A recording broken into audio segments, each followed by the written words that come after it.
Assalamu alaikum. We are here on stage of Ali English House Academy. This is one platform where we develop the communication and personality of our students. We have the communication skills in Kannada, English, and we also do the personality development programs. So we have our co-trainer. She would like to give a speech in Kannada today, inshallah. Assalamu alaikum wa rahmatullahi wa barakatuhu.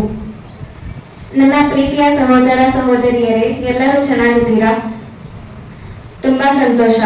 ಈ ವೇದಿಕೆಯಲ್ಲಿ ಬಂದು ಭಾಷಣ ಮಾಡಲು ನನಗೆ ಅವಕಾಶ ನೀಡಿದ ಅಲಿ ಕನ್ನಡ ಕಲಿ ಅಕಾಡೆಮಿಗೆ ನಾನು ಧನ್ಯವಾದ ಹೇಳಲು ಬಯಸುತ್ತೇನೆ.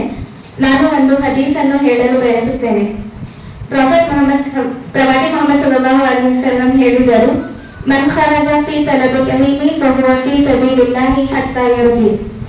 ಇದರ ಅರ್ಥವೇನೆಂದರೆ, ಯಾರು ಜ್ಞಾನವನ್ನು ಹುಡುಕಲು ಹೊರಡುತ್ತಾರೆ ಅವರು ಮರಳುವವರೆಗೆ ಅಲ್ಲಾಹನ ಮಾರ್ಗದಲ್ಲಿರುವಂತೆ ಇರುತ್ತಾರೆ. ನನ್ನ ಮಾತನ್ನು ತಾಳ್ಮೆಯಿಂದ ಕೇಳಿದ ನಿಮಗೆಲ್ಲರಿಗೂ ಧನ್ಯವಾದಗಳು. ಶುಭ ದಿನ.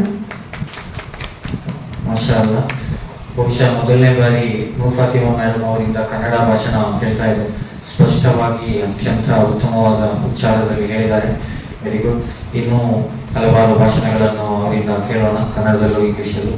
ನಮ್ಮ ಚಾನೆಲ್ ಅನ್ನು ಶೇರ್ ಮತ್ತು ಸಬ್ಸ್ಕ್ರೈಬ್ ಮಾಡಿ. Thank you. ಜಜಾಕಲ್ಲಾಹ್. ಅಸ್ಸಲಾಮು ಅಲೈಕುಂ.